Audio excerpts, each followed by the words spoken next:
والسلام على سيدنا محمد وعلى آله وصحبه أجمعين. Assalamu alaikum wa rahmatullahi wa barakatuh, mes frères et sœurs. Bienvenue pour ce nouvel épisode d'une minute de science que nous propose l'Institut français européen.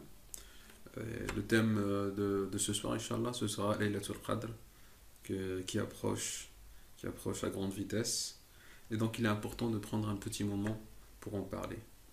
Tout d'abord, comme vous savez, cette Laylatul Qadr, elle est citée dans un des versets, dans une des sourates du Coran, parmi les plus courtes, que la plupart d'entre vous connaissent, que la plupart d'entre vous ont appris par cœur, et qui est la sourate suivante.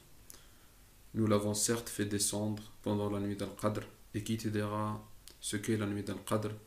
La nuit d'Al-Qadr est meilleure que 1000 mois. Durant celle-ci descendent les anges, ainsi que l'esprit, par permission de leur Seigneur pour tout ordre, et les paix et salut jusqu'à l'apparition de l'aube. Et parmi les autres versets aussi qui nous parlent de Laylatul Qadr, dans Surat Ad-Dukhan, Hamim, par le livre explicite, nous l'avons fait descendre en une nuit bénie. Nous sommes en vérité celui qui avertit, durant laquelle est décidé tout ordre sage. Et dans un autre verset, dans Surat Al-Baqarah, le mois de Ramadan au cours duquel le Coran a été descendu comme guidé pour les gens et comme preuve claire de la bonne direction et du discernement.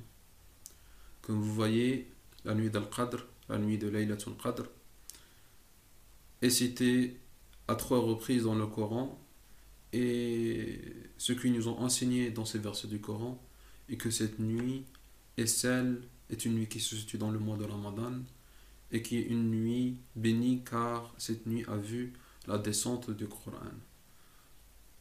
Comme nous apprenons dans la sira du prophète sallallahu alayhi wa sallam, le Coran a été descendu durant la nuit d'Al-Qadr, entièrement de la table gardée jusqu'au ciel, et puis ensuite, au cours de la révélation, au cours des événements de la vie du prophète sallallahu alayhi wa sallam, ces versets sont descendus du ciel par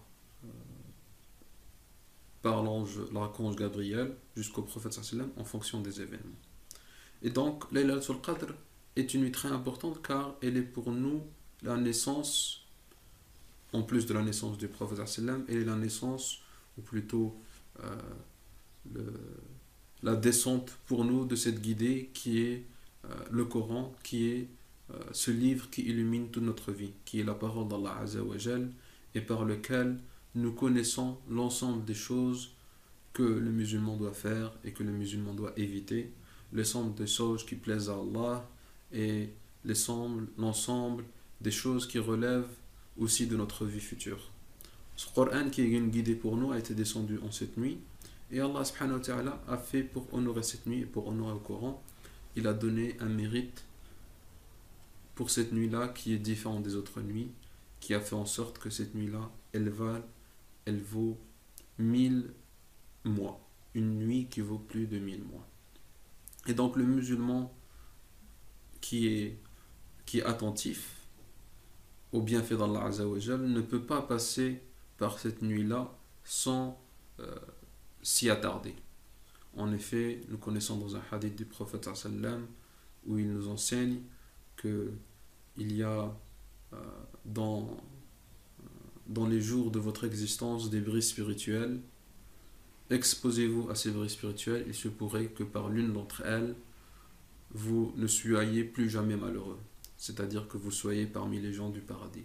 Et donc cette nuit d'Laylatul Qadr fait partie de cette brise spirituelle.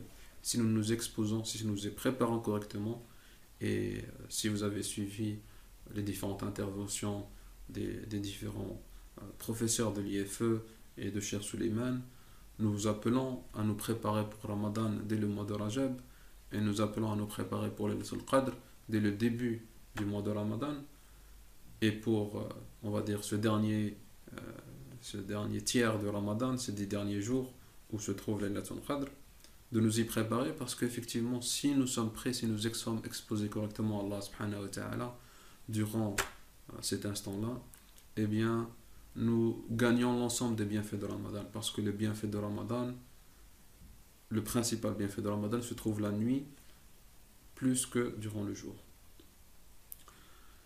Et donc, c'est une nuit célèbre, et cette nuit Laylatul Qadr, comme nous apprenons, elle se trouve parmi les nuits impaires de Ramadan. Et Inch'Allah, nous allons voir cela dans l'épisode suivant. Comment trouver Laylatul Qadr, maintenant que nous savons son mérite, et comment faire en sorte que nous en profitions au maximum, Inch'Allah. Je vous souhaite une très bonne rupture du jeûne, qu'Allah accepte vos œuvres, qu'Allah accepte votre jeûne, et qu'Allah vous compte parmi les dhakirin, qu'Allah vous compte parmi les gens de la droiture, et qu'Allah vous compte parmi les gens qui seront sauvés du feu de l'enfer à la fin de ce mois, car nous savons que durant le mois de Ramadan, chaque nuit, chaque jour, Allah subhanahu wa ta'ala sauve des dizaines de milliers de personnes du feu de l'enfer, et à la fin du mois de Ramadan, Allah en sauve autant que durant tout le mois. Allah vous compte parmi ceux-là, et qu'Allah accepte vos œuvres. Assalamu alaikum wa rahmatullahi wa barakatuh.